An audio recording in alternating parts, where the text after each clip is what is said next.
Okay, hormone में कहां तक पहुंचे अपन?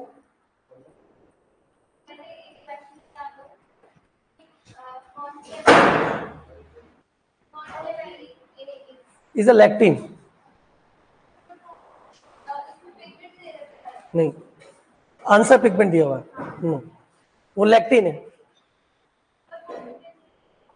ये सेकेंडरी मेटाबोलाइट्स एक्चुअली क्या अपने है नहीं, मुझे नहीं लगता कि सेकेंडरी मेटाबोलाइट्स अपने आएंगे कभी। आपने एक जगह डिवीजन तो किया हुआ है प्राइमरी मेटाबोलाइट्स और सेकेंडरी मेटाबोलाइट्स, नहीं?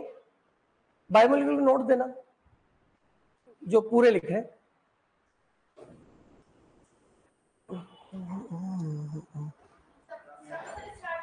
अच्छा,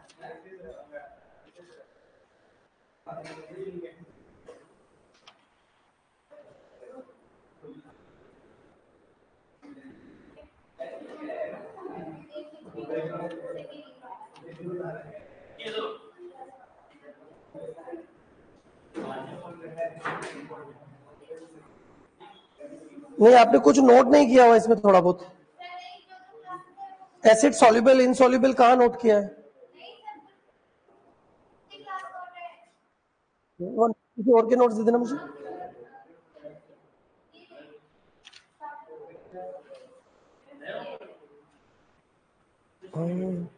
स्टार्ट से एकदम, ये डायग्राम नहीं बनाया हुआ तुमने, लीजिए।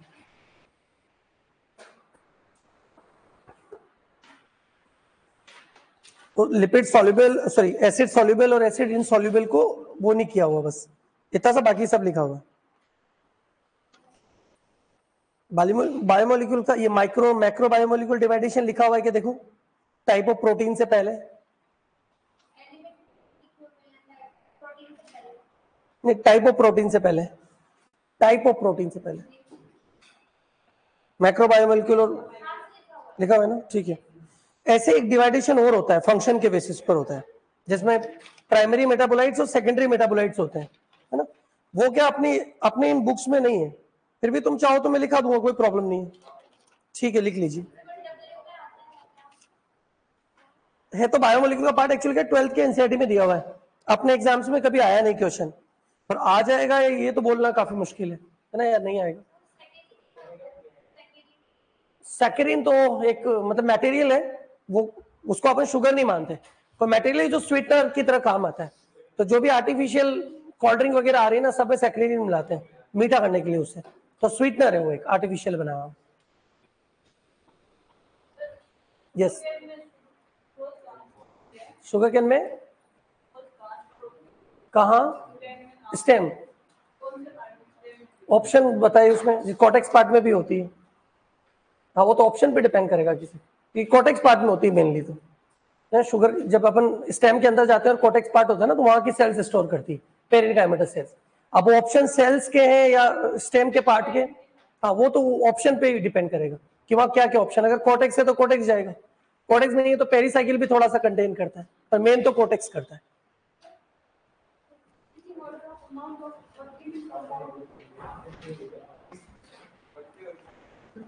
Decreasing order of amount of organic, सबसे ज्यादा तो आपको मिलेगा protein, carbohydrate, organic compound of animal body, ना मेन क्वेश्चन है, एनिमल बॉडी आपको लिखना पड़ेगा। तो हमारे पास होता है 10 to 15% protein, 5 to 7% nucleic acid और 3% कार्बोहाइड्रेट। तो बी इज करेक्ट। वो जो अपन ने टेबल बनाई थी ना एक परसेंटेज वाली, प्रोटीन 10 to 15% है, फिर न्यूक्लिक एसिड 5 to 7% है, फिर 3% कार्बोहाइड्रेट है। अर्थ पर होता तो अलग था, अर्थ पर फिर कार्बोहाइड्रेट सबसे ऊपर चला जाता। और कुछ?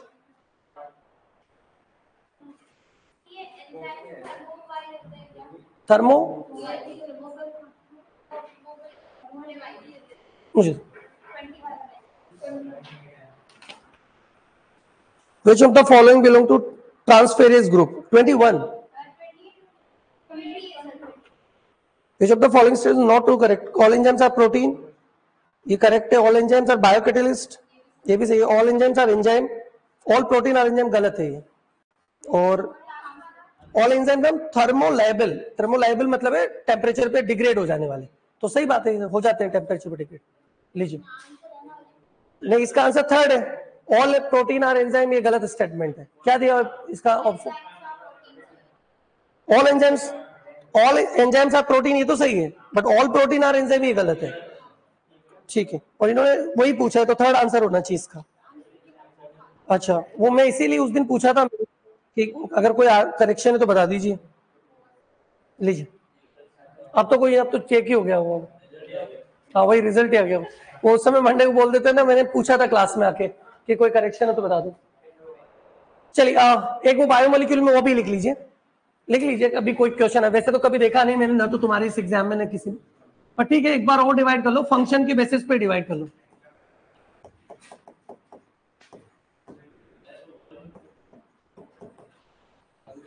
कहीं भी एक छोटा सा टर्म लिखना, on the basis of function. जैसे आपने मॉलिक्यूलर वेट के बेसिस पे तो किया ये पहले, मॉलिक्यूलर वेट के बेसिस पर आपने डिवाइड किया था मैक्रो और माइक्रो कि 1000 डाल्टन ज्यादा, तो ज्यादातर वही पूछते हैं। लेकिन एनसीईआरटी में एक जगह पर क्या फंक्शन के बेसिस पे भी डिवाइड किया है। हालांकि क्वेश्चंस अभी तक अपने एग्जाम्स में नहीं आए, लेकिन कभी आए तो इसलिए उसको भी कंप्लीट कर लेते हैं। एक होता है प्राइमरी मेटाबोलाइट और एक होता है सेकेंडरी मेटाबोलाइट।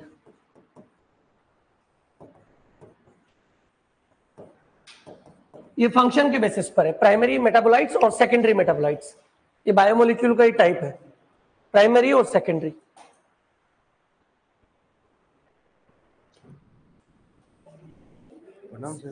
सर ये चेंज कर दीजिए ना, मुझे एक दूसरा ला दीजिए उस वाले में से। प्राइमरी मेटाबोलाइट्स और secondary metabolites.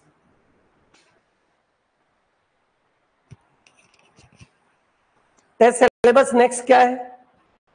Plant physio, photosynthesis, respiration और एक हार्मोन वाला चैप्टर। ये 3 चैप्टर देंगे अपन। Thank you. तो primary metabolites and secondary metabolites. Primary metabolites में लिखो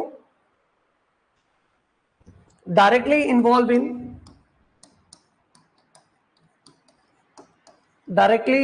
इन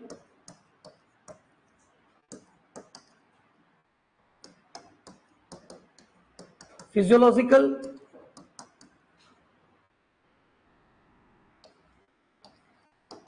metabolism and growth। तो directly involve in physiological activities and growth. हमारी ग्रोथ या जो हमारी फिजियोलॉजिकल मेटाबॉलिज्म रिएक्शंस होती है बॉडी के अंदर, उनमें डायरेक्टली इन्वॉल्व होते हैं। मतलब हमारे लिए बहुत एसेंशियल है, इनके बिना कोई लाइफ सर्वाइव नहीं कर सकती। जैसे एग्जांपल है कार्बोहाइड्रेट, इसके बिना हम नहीं रह सकते।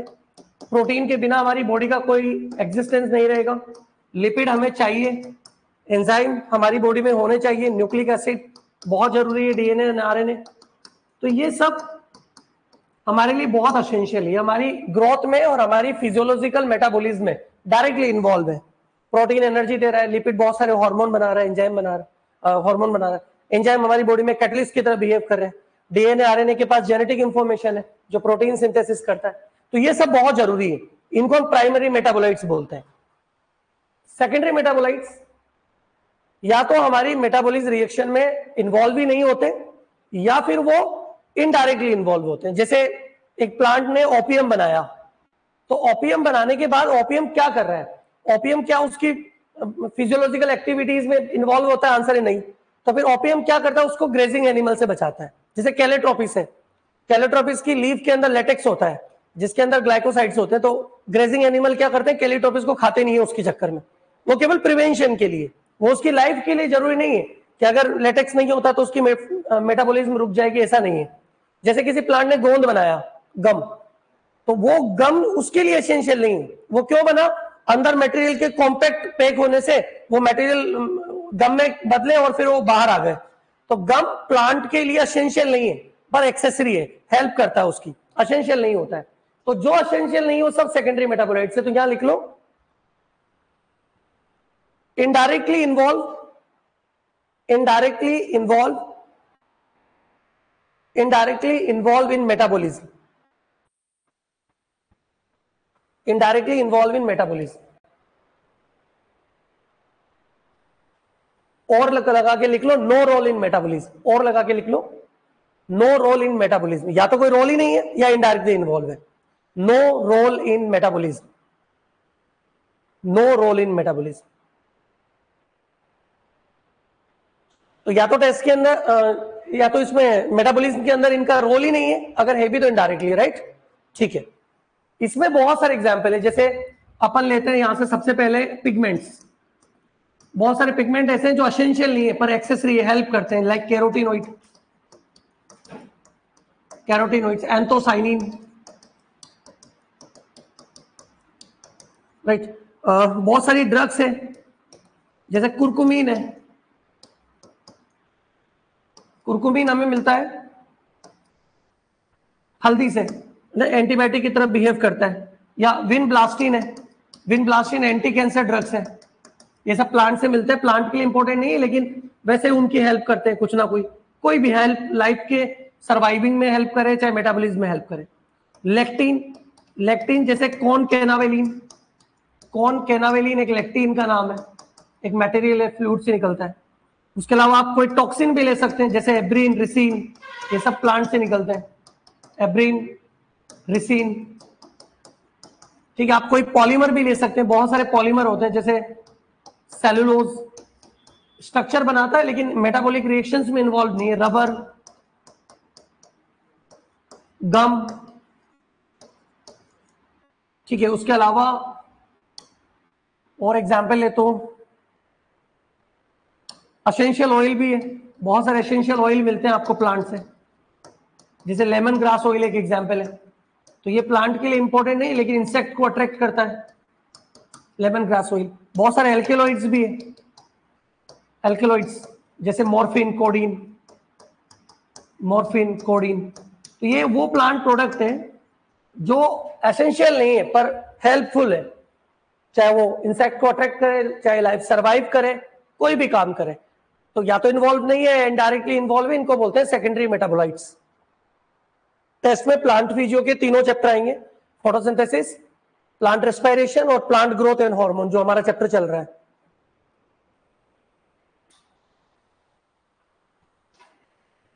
ठीक है, तो ये भी बायोमोलिक्यूल्स ही है, फंक्शन के बेसिस पे डिवाइड है।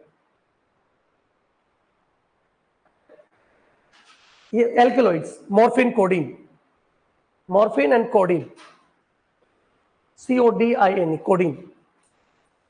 मॉर्फिन का ही एक मटेरियल है ये, मतलब उससे ओपियम से ही मिलता है। ठीक है, चलिए अब वापस आते हैं। हार्मोन में कौन सा हार्मोन चल रहा था हमारा? आई थिंक जिब्रेलिन हो गया था, साइटोकाइनिन चल रहा था। क्या साइटोकाइनिन भी हो गया था? नहीं, जिब्रेलिन के फंक्शंस हो गए लास्ट में। ठीक है, ये हटा दूं।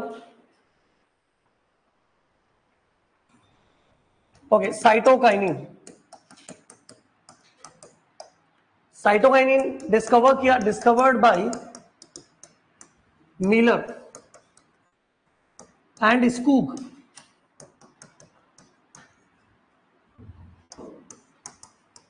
From herring sperm. Herring sperm एक फिश का नाम है, herring sperm. And used term kinetin, kinetin नाम दिया था इसको, काइनेटीन। काइनेटीन के बाद में पता चला naturally absent in plant, absent in plant, naturally plant के अंदर नहीं होता है kinetin. So first natural cytokinin isolated by Latham from G18 protein of maize, मेज की G18 प्रोटीन से निकाला इन्होंने। Natural cytokinin also found in coconut water. Coconut water के अंदर भी नेचुरल साइटोकाइनिन होता है। प्रीकर्सर कौन है, किससे बनता है साइटोकाइनिन? तो प्रीकर्सर है एन परफ्यूरिल एडिनोप्यूरिन। ये एक एडिनिन N2 बेस का ही फॉर्म है। आप डीएनए में होता है ना एडिनिन, उसी से बना हुआ एक मटेरियल एन परफ्यूरिल एडिनोप्यूरिन, उससे बनता है ये। प्रीकर्सर मतलब किससे बनता है? इसके लिए भी एक बायो एसे होता है। बायो एसे क्यों होता था, ये जानने के लिए कि वो किस अमाउंट में प्लांट के अंदर बन रहा है। तो इसके लिए होता है pith test in tobacco. Tobacco के अंदर पिथ टेस्ट जो होता है उससे पता चलता है साइटोकाइनिन कितना होता है। Pith test in tobacco. तो cytokinin discovered by Miller and Skoog from herring sperm fish and use term kinetin. इन्होंने निकाला और काइनेटिन टर्म यूज की थी। नेचुरली काइनेटिन प्लांट में नहीं मिलता है। तो फर्स्ट नेचुरल साइटोकाइनिन जो आइसोलेट किया था वो लेथम ने किया था मेज की जेटिन प्रोटीन से। और कोकोनट वाटर के अंदर भी साइटोकाइनिन नेचुरली होता है। प्रीकर्सर कौन है, किससे बना था ये, तो एन परफाई एडिनोप्यूरिन से बना था। And bio assay pith test in tobacco, उससे आप इसका बायो एसे करके पता कर लेंगे कि साइटोकाइनिन कितना बनता है प्लांट के अंदर। ये तो बेसिक हिस्ट्री है इसकी।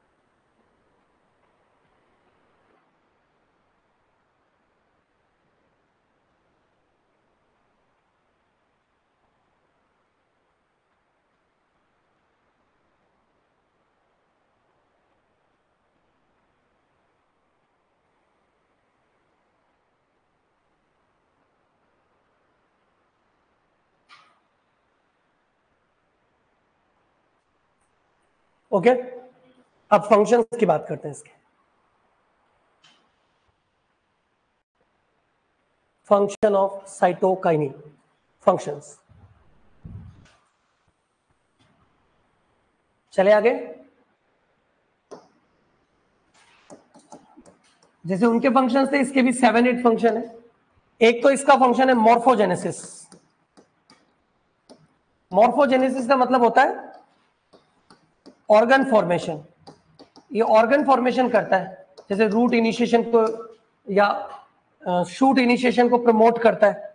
इसका एक कॉम्बिनेशन भी होता है कि लो अमाउंट में आप साइटोकाइनिन ले लीजिए और साथ में हाई अमाउंट में ऑक्सीजन डाल दीजिए, और प्लांट पर जब आप डालोगे तो रूट इनिशिएट हो जाएगी, क्योंकि आपको पता है ऑक्सीजन रूट इनिशिएट के लिए जाना जाता है। मैंने बताया था कि स्टेम कटिंग पर आईबीए डाल दो, रूट बन जाती, तो ये रूट को प्रमोट कर देगा। लेकिन अगर आपने उल्टा किया ना कि हाई अमाउंट में अगर आपने साइटोकाइनिन ले लिया और लो अमाउंट में अगर आपने ऑक्सीजन लिया, तो ये शूट इनिशिएट कर देगा। शूट ओरिजिन, ये ओरिजिन करता है। इनिशिएट मतलब ओरिजिन।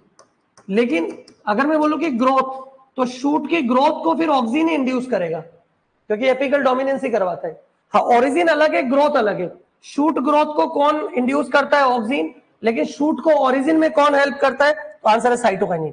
रूट ओरिजिन में कौन हेल्प करता है, ऑक्सीजन। लेकिन रूट की ग्रोथ को बढ़ाता है इथाइलिन, वो आप पढ़ोगे टाइम के साथ। सेकंड, ओवरकम करता है ये, ओवरकम एपिकल डोमिनेंसी, मतलब एपिकल डोमिनेंसी को कम करता है ये। तो ये जो चाय वाई की एग्रीकल्चर जो कल्टीवेट करते हैं चाय को, उनको टिप काटने की जरूरत नहीं है, वो डायरेक्ट साइटोकाइनिन स्प्रे कर सकते हैं, क्योंकि एपिकल डोमिनेंसी को कम कर देगा। एपिकल डोमिनेंसी को कम करने का मतलब क्या है कि शूट ग्रोथ को तो ये क्या करेगा, कंट्रोल करेगा, और ब्रांच वाली ग्रोथ को क्या करेगा, ये इंड्यूस करेगा। तो ये जस्ट ऑपोजिट काम करता है ऑक्सीजन से इस मामले में बस। उसके अलावा स्टोमेटा ओपन करता है, स्टोमेटा ओपनिंग उसको इंड्यूस करेगा। उसके अलावा formation of new leaves and chloroplast और नई लीव्स प्लांट के अंदर लाना है, तो इसका स्प्रे करो। ये क्या करता है, डिले करता है। किसको डिले करता है, डिले सेनेसेंस इन लीव। जैसे जिब्रेलिन में आपने लिखा है फ्रूट, कि फ्रूट की सेनेसेंस को कौन डिले करता है, तो आपने जिब्रेलिन लिखा हुआ, पेज पलटो आपको मिल जाएगा। लेकिन अगर लीव्स के लिए पूछा जाए कि पत्तियों में, लीव में कौन सेनेसेंस को डिले करता है, साइटोकाइनिन जाएगा। इसको रिचमोंड लेग इफेक्ट बोलते हैं। Richmond lag effect, it's called Richmond lag effect. तो रिचमोंड लेग इफेक्ट का मतलब होता है कि उनके अंदर डिले हो गया है लीफ सेनेसेस, लीफ में बुढ़ापा नहीं आया है। उसके अलावा क्या करता है ये, फूड ट्रांसपोर्ट जो होता है, फूड ट्रांसपोर्ट इन फ्लोएम, उसको इंड्यूस करता है। तो ये इसके मेजर फंक्शन है, लिख लीजिए आप इसको।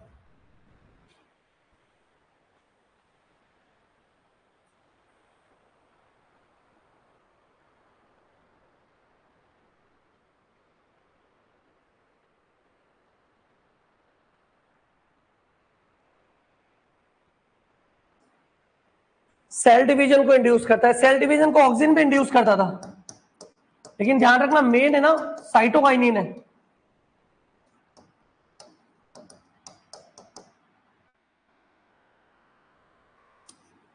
आप साइड में ही लिख लेना कुछ भी। इंड्यूस करता है सेल डिवीजन को, क्योंकि सेल डिवीजन को ऑक्सिन पे इंड्यूस करता है, लेकिन मेन ये है टिश्यू कल्चर में, इसलिए साइटोकाइनिन ऑक्सिन दोनों को डालते हैं अपन। और साइटोकाइनिन मेन डिवीजन के लिए नोन है, ऑक्सिन उसका हेल्पफुल है बस।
Okay,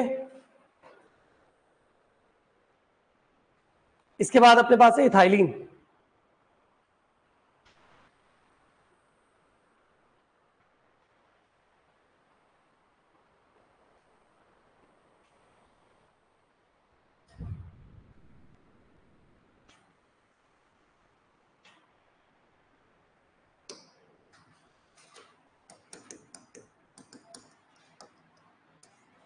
ethylene, idea of ethylene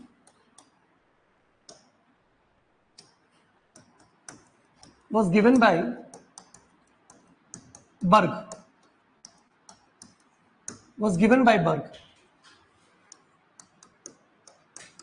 its gaseous nature,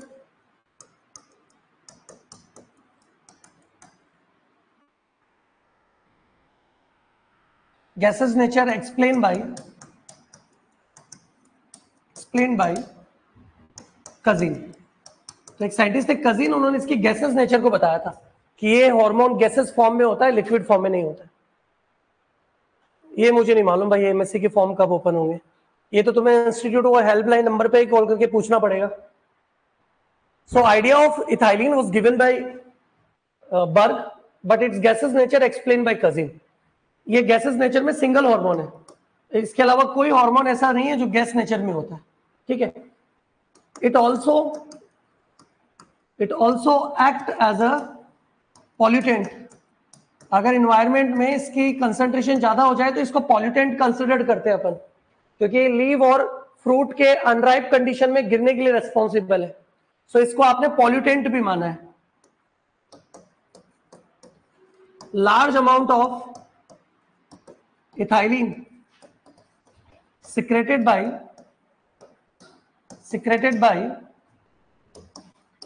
ripe fruits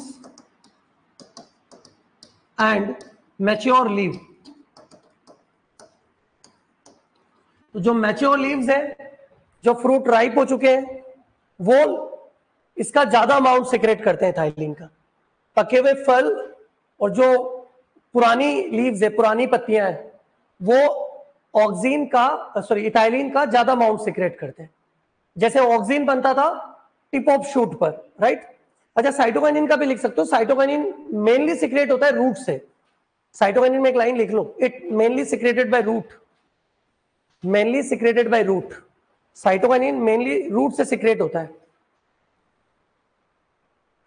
mainly secreted by roots, ठीक है. वापस इथाइलिन में आ जाओ. तो large amount of ethylene secreted by ripe fruits and mature leaves. और ये most widely used plant hormone है in agriculture. Plant hormone in agriculture. Most widely used plant hormone in agriculture is ethylene. सबसे ज्यादा काम आता है ethylene. ये pollutant भी है, गैसेस नेचर को कजिन ने एक्सप्लेन किया था, और इसके लिए जो आइडिया था वो बर्ग का था.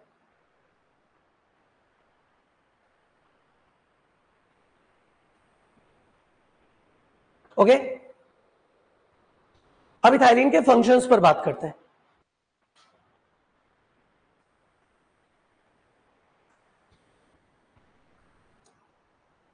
C2H4 फंक्शन पे चले. पहला क्या है? राइपनिंग ऑफ फ्रूट, उसको इंड्यूस करता है. राइपनिंग ऑफ फ्रूट को इंड्यूस करने के लिए केमिकल आता है एज ए इथेफोन. इथेफोन क्या है? एक एक्वस सॉल्यूशन है. एक्वस सॉल्यूशन, केमिकल नेम है सीपा. सीपा मतलब होता है क्लोरो इथाइलिन फॉस्फोनिक एसिड.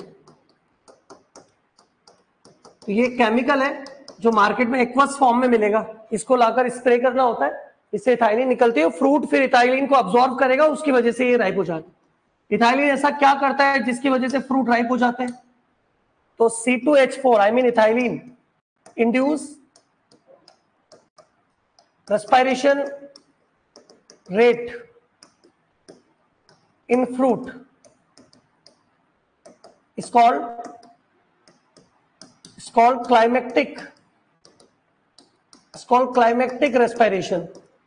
तो क्लाइमेक्टिक रेस्पिरेशन इंड्यूस करता है, राइपनिंग में हेल्प होता है इस प्रोसेस से.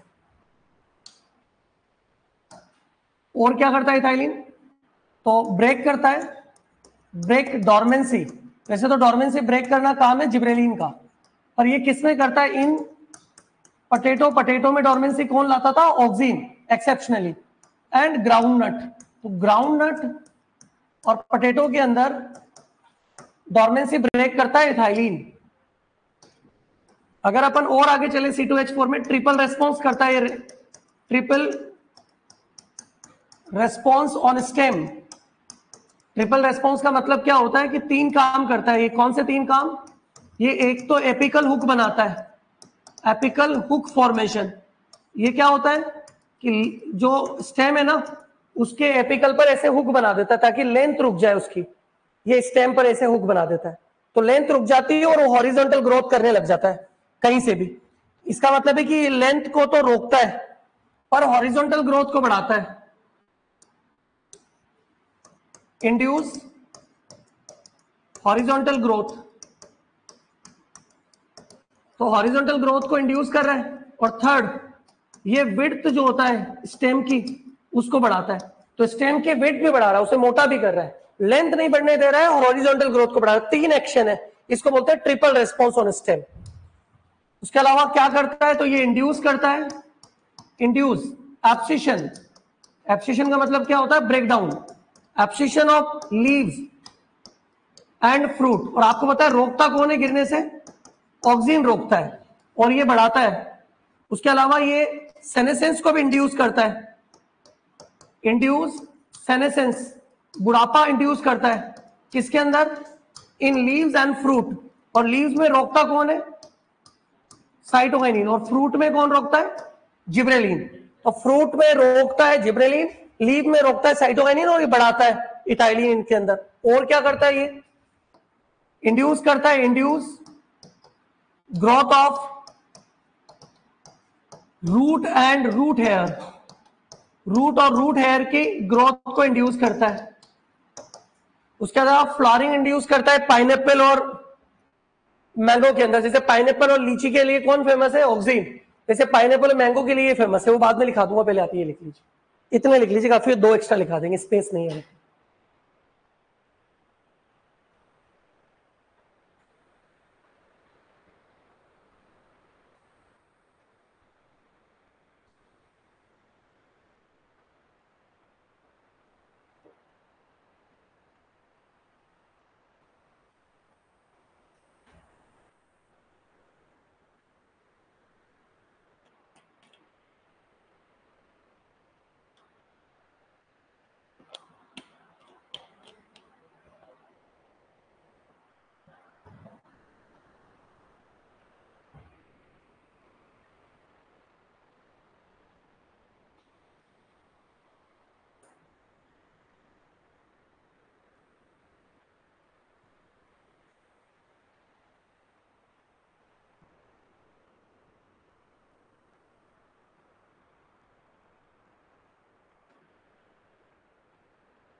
हो गया, चलें आगे।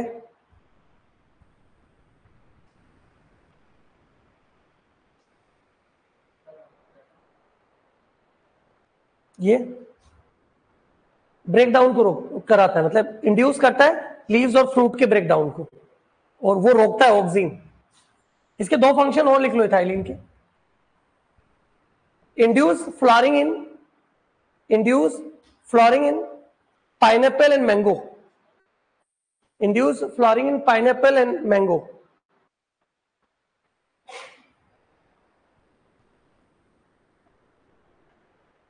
और कुकुम्बर के अंदर ना ये फीमेल फ्लावरिंग बढ़ाता है, मतलब कुकुरबिटा के अंदर। तो लिखो इंड्यूस, एक और लिख लो, induce flowering in pineapple and mango, उसके अलावा नेक्स्ट लिखोगे induce female flowering, induce female flowering इन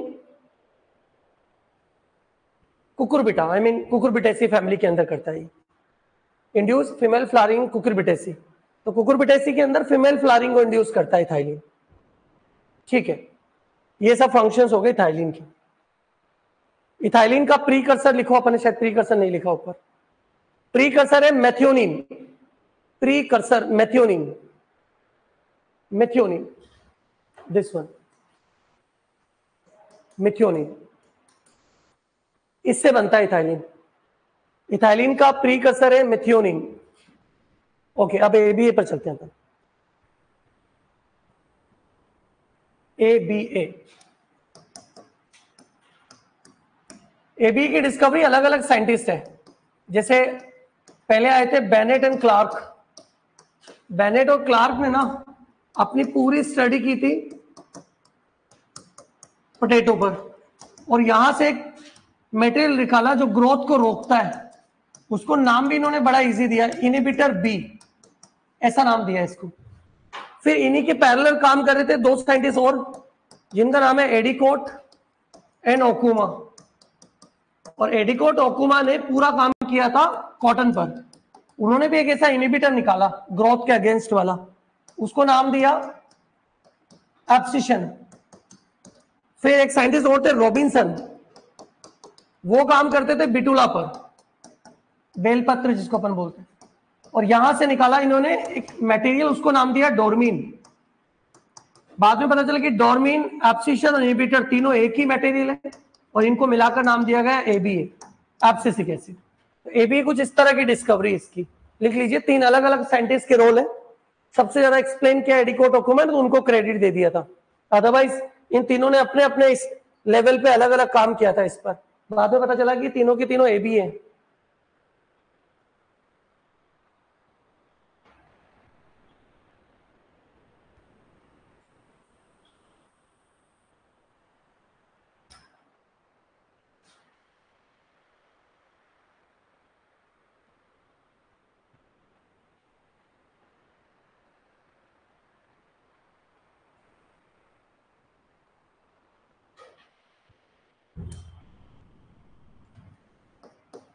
इसको आप स्ट्रेस हार्मोन ऑफ प्लांट भी बोलते हो।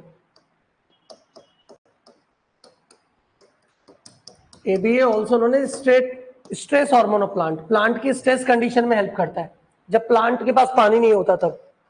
जिब्रेलिन के बिल्कुल अगेंस्ट है, इसलिए एंटी जिब्रेलिन हार्मोन भी कहा जाता है इसको।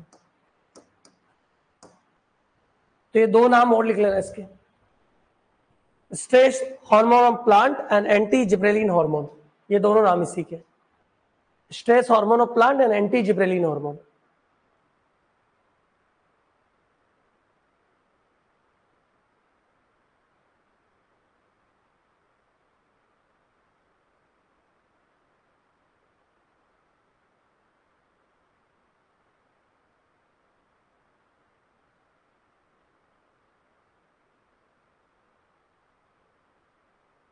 कैरोटिनोइड्स,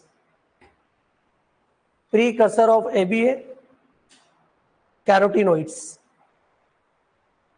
तो तीन अलग अलग साइंटिस्ट ने काम किया, अलग अलग नाम दिए, बाद में पता चला सब एक ही है। Stress hormone and anti gibberellin hormone भी इसको बोलते हैं, और इसका प्रीकर्सर कौन है?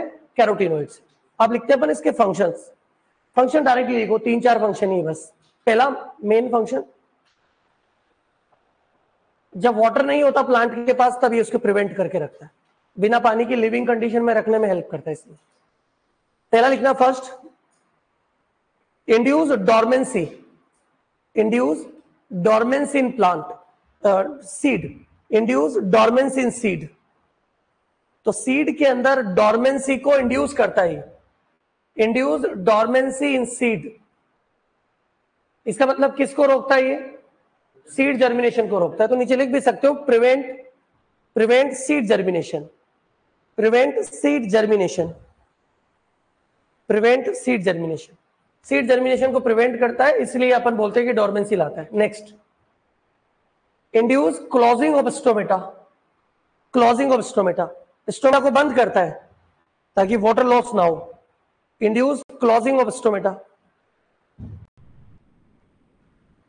Next, play important role in seed development. Seed development में बहुत अच्छा रोल है इसका। Play important role in seed development. Seed development, seed development में इसका रोल बहुत अच्छा है। Play important role in seed development. ये क्या करता है? सीड, क्योंकि क्या करता है कि एबीए की वजह से जर्मिनेशन रुका रहता है, इस वजह से सीड अपना डेवलपमेंट पूरा कर पाता है। अगर एबीए नहीं होता ना, तो वो जब लेस मैच्योर कंडीशन में वो जर्मिनेट हो जाता, तो उसका डेवलपमेंट पूरा नहीं होता। मतलब सीड भी डेवलपमेंट के अंदर एबीए का रोल बहुत अच्छा है। Next point, induce growth of, induce gravitational growth of, geo growth बोलते हैं इसको, gravitational growth of root. Induce gravitational growth of root, I mean geotropic, geotropic उसको बोलते हैं growth, gravitational growth of root, जिसको आप जियोट्रॉपिकल रूट ग्रोथ बोल सकते हो। जियोट्रॉपिकल, जियोट्रॉपिकल मतलब हो गया कि जी नीचे ग्रेविटेशनल की तरफ जाए। जियोट्रॉपिक एक वर्ड लिख लेना, ये वर्ड आ जाएगा, नॉट ट्रॉपिकल, जियोट्रॉपिक। जैसे आपने लिखा था फोटोट्रॉपिक लाइट की तरफ, वैसे जियोट्रॉपिक होता है ग्रेविटेशनल फोर्स की तरफ, उसको बढ़ाता है ये इंड्यूस को। तो ये इसके फंक्शन याद रखना आप, ठीक है। ये आपके पूरे पांचों हार्मोन हो गए जिनमें डिस्कवरी और उनके फंक्शन से रिलेटेड। कुछ छोटे टर्म जैसे फाइटोक्रोम पिगमेंट, क्या होता है? एक पिगमेंट होता है जिसका नाम है फाइटोक्रोम पिगमेंट। Phytochrome pigment. अच्छा, फ्लावरिंग के लिए कौन सा हार्मोन रेस्पॉन्सिबल होता है? तो उसका नाम है फ्लोरिजन। क्योंकि एक्चुअल में क्या है कि फ्लावर है ना, वो स्टेम से ही बनता है। देखिए क्या होता है कि शूट है किसी भी प्लांट का, ये शूट से ही आगे जाके क्या बनते हैं, क्या बनता है? फ्लोरल बड, और फ्लोरल बड से ही आगे जाके बनता है फ्लावर। इसका मतलब अपन ऐसा लिख सकते हैं कि flower is a modified shoot, ठीक है। इस शूट मॉडिफाइड होकर फ्लावर बना है, और इसको इसमें कन्वर्ट करने के लिए जो हार्मोन रेस्पॉन्सिबल है वो है फ्लोरिजन हार्मोन, राइट। एक तो ये रहा, ये मॉडिफाइड करने में। लेकिन एचडीपी एलडीपी जो प्लांट है उनके अंदर फ्लावरिंग को इंड्यूस करने में ये भी रोल प्ले करता है। कौन? फाइटोक्रोम। इसका मतलब दोनों आंसर सही है, लेकिन सिर्फ दोनों आ गए तो क्या करें? अगर वो एलडीपी एचडीपी से रिलेटेड पूछ रहा है तो वो आंसर देना, लेकिन डायरेक्ट पूछा है तो फिर वो ये आंसर आएगा, क्योंकि एलडीपी एचडीपी कहीं ना कहीं रिप्रेजेंट करेगा कि फाइटोक्रोम से रिलेटेड है। अदरवाइज आप फ्लोरिजन भी लिख सकते हो। तो आप पेज के ऊपर लिख लो, flower is a modified shoot, flower is a modified shoot, flower is a modified shoot, modified shoot, bracket में लिख लो ड्यू टू फ्लोरिजन हार्मोन। तो ये मॉडिफिकेशन फ्लोरिजन हार्मोन की वजह से होता है, due to florigen hormone, due to florigen hormone, florigen FLORIGEN, florigen hormone, ठीक है। और अब अपन चलते हैं फाइटोक्रोम पिगमेंट के पास।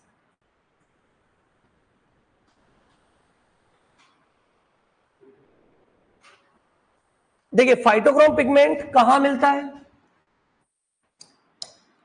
तो ये मिलता है साइटोप्लाज्म में। साइटोप्लाज्म ऑप्शन में नहीं है तो सेल मेम्ब्रेन भी हम लगा सकते हैं, क्योंकि कुछ अमाउंट सेल मेम्ब्रेन में भी होता है। So it found in cytoplasm and cell membrane. Phytochrome की दो फॉर्म होती है, एक होती है इसकी इनएक्टिव फॉर्म, इनएक्टिव फॉर्म, और एक होती है इसकी एक्टिव फॉर्म।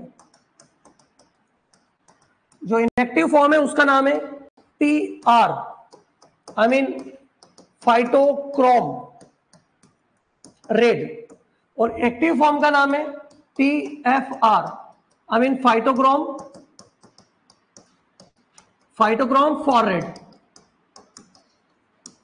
ठीक है, क्या डिफरेंस है उस पर बात कर लेते हैं। ये अब्सॉर्ब करता है, अब्सॉर्ब रेड लाइट, ये रेड लाइट अब्सॉर्ब करता है, और ये अब्सॉर्ब करता है अब्सॉर्ब इंफ्रारेड लाइट, इंफ्रारेड, ये थोड़ा सा ज्यादा वेवलेंथ को अब्सॉर्ब करता है। ये दोनों एक दूसरे में कन्वर्ट होते हैं। अगर आप इसको लाइट दोगे इनएक्टिव को 660 to 680 नैनोमीटर की, तो ये कन्वर्ट हो जाएगा इसमें। और अगर एक्टिव को आपने दिया 730 to 740 नैनोमीटर, तो ये इसमें कन्वर्ट हो जाएगा। तो दोनों एक दूसरे में कन्वर्ट हो जाते हैं, ठीक है। ये क्या करता है? इंड्यूस करता है फ्लावरिंग को, induce flowering on red light,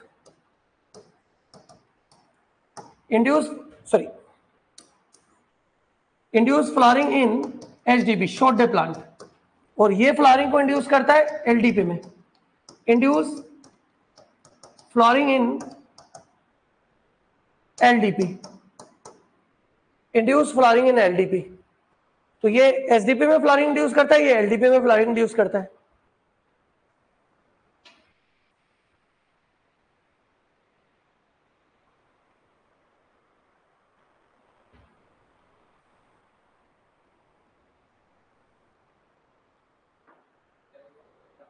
PR phytochrome red.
Phytochrome चाहे हेडिंग डाले ना, वहां एक पॉइंट और लिख लो, phytochrome also induce seed germination.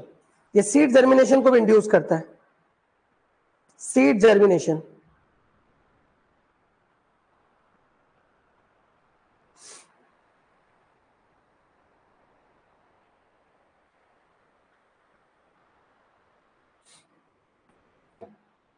Seed germination, ठीक है।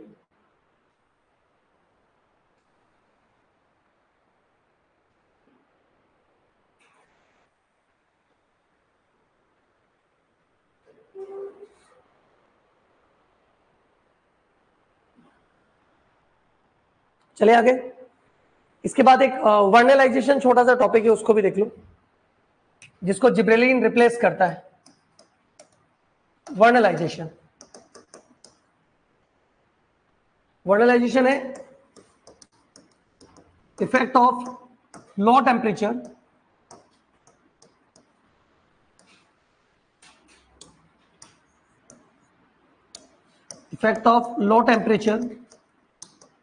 On flowering of plant, on flowering of plant. ये 4 डिग्री सेल्सियस के आसपास की बात करता है। Effect of low temperature on flowering of plant, इसको बोलते हैं वर्नलाइजेशन।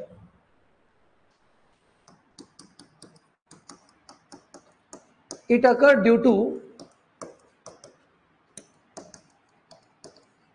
इमेजिनरी हार्मोन,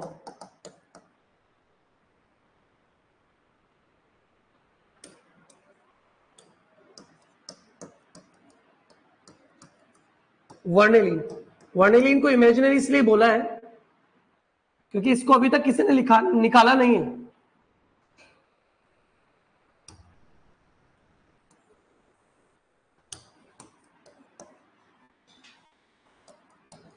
वर्नेलिन, इसको अभी तक किसी ने निकाला नहीं है।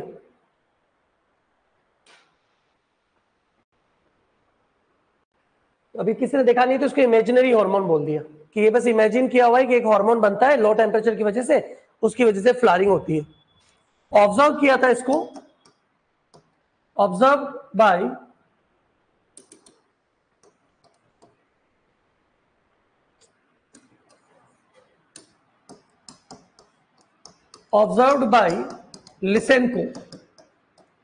लिसेनको इन वीट, वीट के अंदर ऑब्जर्व किया था। कुछ एग्जाम्पल है डाइकोट और मोनोकोट में, डाइकोट्स एंड मोनोकोट्स। डाइकोट में एग्जाम्पल है कैबेज, बीट, कैरेट एटसेट्रा। और मोनोकोट में भी 3 एग्जाम्पल लिखना, राई, वीट एंड बार्ले। ये एग्जाम्पल है। कैबेज, बीट, कैरेट, मोनोकोट में भी राई, वीट, बार्ले।